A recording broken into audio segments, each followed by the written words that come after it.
The worst locust crisis in decades is ravaging East Africa, threatening the food supply for millions of people. Kenya, Somalia, and Ethiopia are at the center of this latest outbreak. You can see in this video just how massive the locust swarms have been across the region. These bugs have infested farmland and destroyed crops. Farmers are calling on the international community to help prevent a food crisis. Sisi huwa tunategemea sana huu msimu. Kuna misimu miwili, lakini ule msimu mwingine wa mwezi wa 4 unakuwa mfupi na saa nyingine hatupati chakula. Huu ndio ule msimu tunategemea, na ni kama zitatuharibia kabisa. Tutakaa njaa tu throughout the year mpaka next year mwezi wa 10 ndio tutapanda. This year mwezi wa 10. The United Nations says the region needs around $76 million to combat the crisis. Officials warn the locust outbreak will spread across the entire continent of Africa and into other parts of the world if action isn't taken. This is a very rare phenomena, but once it does occur, it becomes extremely threatening to food securities, livelihoods, pastures, and of course, with pastures, if herders have to move animals into new areas, this can be sources of conflict. CBS News foreign correspondent Deborah Pata is following the latest in Johannesburg. So, Deborah, even before this crisis, millions of people in the region faced high levels of food insecurity, and we know this area has typically faced harsh climate conditions like drought and flooding. So, what's the latest on this crisis, and how bad is it?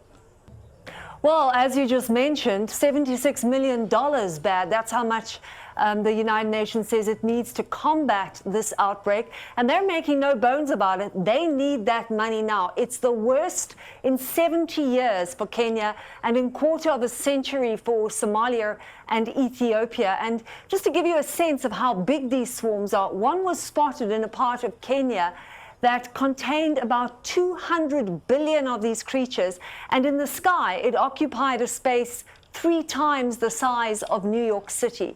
And as the Food and Agriculture Organization of the UN has warned, they could increase 500-fold by June if not contained and checked immediately and spread elsewhere. Now, part of the problem is that these locusts are very difficult to track. They move very quickly, but they're not just a scary invasion. They also eat food. Even a small swarm of locusts can consume enough food for 35,000 people, and farmers are complaining that about 90% of their crops have already been destroyed. The locusts are now moving towards Uganda and towards South Sudan. South Sudan already under terrible, terrible strain from food insecurity. And if you consider that over 20 million people in East Africa are already facing food shortages due to periodic drought and flooding, you have a very serious problem when locusts start eating their only source of food. Vlad? Deborah, we're watching this video where people are trying to swat at this swarm with their jackets, and so it looks absolutely futile.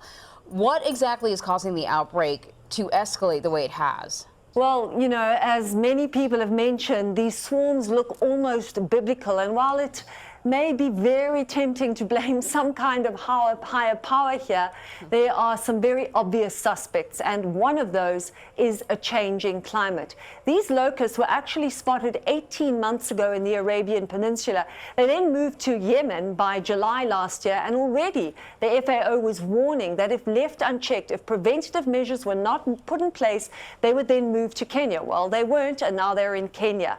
And what contributed to this was unusually wet, rainy seasons, which created this exceptional breeding ground for locusts. They thrive after rainy weather because there's so much food to eat, and they grow very, very quickly. They only live 3 to 5 months, but in that time, a population can absolutely explode if left unchecked, and that is what actually happened in this particular instance. So, Deborah, you mentioned that the UN is calling for $76 million to help combat the crisis. If money isn't helping, when will the season actually end? In other words, there's got to be an end to this, and so I'm wondering when that will happen and how quickly people can regroup. Well, the season ends in about June when there are drier conditions, but by then it's almost too late. The $76 million needs to come in now. I think they've managed to get about $15 million so far. And if you consider that in November, Ethiopia was asking for only $6 million, that's an idea of how quickly this crisis has grown because these locust populations have been left unchecked. Part of the problem is also conflict in both Yemen and Somalia, which makes it very difficult to do any kind of aerial spraying. But if they get the money now, by April it's too late because you've then already created this problem. If they get the money soon, then they can start the spraying because the idea is to get the locusts while they're still young and hopping and before that population booms. It's very difficult to track them, but if you can have some kind of surveillance, you can then follow them because these locusts can move about 90 miles in just one day. And climate experts are warning that there's going to be continuing unpredictable weather in the Horn of Africa.